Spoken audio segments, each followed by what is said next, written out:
Bonsoir mes belles âmes, on se retrouve comme d'habitude pour notre rendez-vous quotidien, un jour, une carte. J'espère que vous allez tous et toutes bien, que vous avez passé une excellente journée. On se retrouve pour le message de ce jeudi 20 décembre 2023. Je vous rappelle que l'énergie pour demain reste une fois de plus générale et qu'elle ne pourra pas faire écho avec tout le monde. Donc vous prenez si ça vibre, si ça ne vibre pas, vous laissez et vous vous rabattez éventuellement sur les secteurs ascendants et les secteurs lunaires. Et éventuellement les signes vénusiens pour ceux qui le consultent. Bienvenue à ma nouvelle communauté sur le souffle d'un ange by Emily. Merci à tous pour votre bienveillance, votre gentillesse et votre gratitude de témoigner quotidiennement sur la chaîne. Et merci du fond du cœur à tous ceux qui m'ont accordé leur confiance pour leur prise de rendez-vous pour cette année 2023. Et puis on est parti pour le second secteur de cette journée. Ce sera les signes d'eau. Alors, je vous rappelle que rien n'est figé, d'accord? Je vous donne les énergies pour demain, mais il se peut que pour certains, on le vive sur 1 ou 2 jours de décalage. Allez, signe d'eau, cancer, poisson, scorpion, pour ce jeudi 20 décembre 2023. Allez, cancer, poisson, scorpion. Merci les guides de me transmettre l'énergie principale pour nos signes d'eau. Alors, on a le labyrinthe pour vous. Alors, les signes d'eau, j'ai l'impression que là, en ce moment, peut-être qu'il y a de l'ennui pour certains. Vous avez cette sensation de tourner en rond, de ne pas réussir à vous sortir d'une spirale infernale ou d'une forme de carcan. Vous voyez? Mais là, j'ai une évolution sur cette journée de demain. Alors, pour les signes d'eau, j'ai l'impression qu'ici, vous étiez dans une période instable. D'accord? Au niveau émotionnel, au niveau professionnel. Alors, moi, je ressens beaucoup le relationnel. J'ai l'impression qu'il y a eu des traumatismes ou des expériences au niveau relationnel. Alors, ça peut être au niveau amoureux. Hein. Alors, relationnel, on le retrouve aussi dans le pro. Hein. Je suis désolée, quand on fait, on fait des mises en contact avec les personnes du côté professionnel, on parle encore une fois de relationnel, mais professionnel.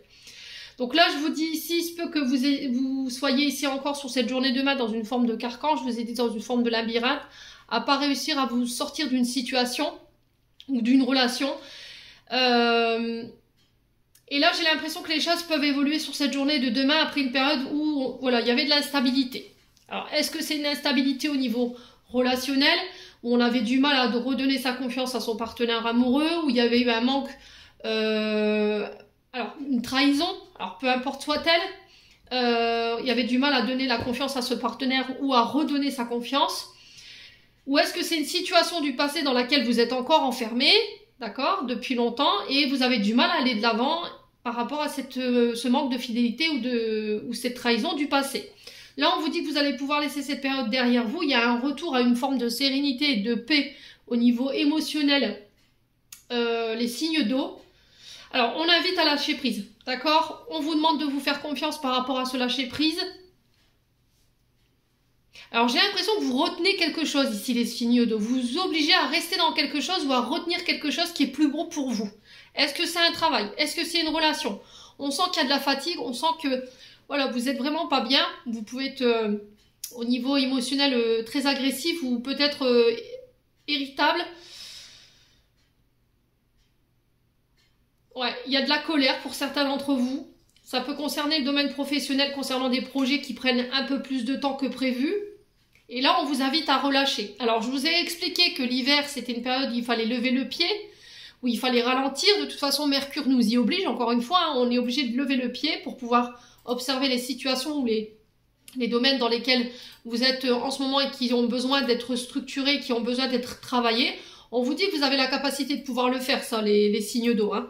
Alors, on souffle, on respire, allez marcher, allez vous ressourcer, faites-le de la manière dont vous voulez. Là, vous êtes fatigués, les signes d'eau. Attention à votre corps, il vous envoie des signaux. Alors, pour le coup, j'avais les dorsaux et j'avais les cervicales. Et pour certains, c'est les... Alors, peut-être des migraines pour certains d'entre vous. Il y a peut-être des maux de tête et votre corps, on vous dit, à travers tous ces mots, il vous parle. Voilà. Donc, lâche prise, respire, va prendre l'air, laisse les choses se faire comme elles doivent se faire. N'oppose pas de résistance. Tu finiras par sortir de cette période difficile. Voilà, les signes d'eau, j'en ai terminé pour l'interprétation de vos messages. J'espère de tout mon cœur qu'ils vibreront en chacun de vous. En attendant, je vous envoie plein de belles énergies pour demain. Prenez soin de vous et on se retrouve lors d'une prochaine vidéo.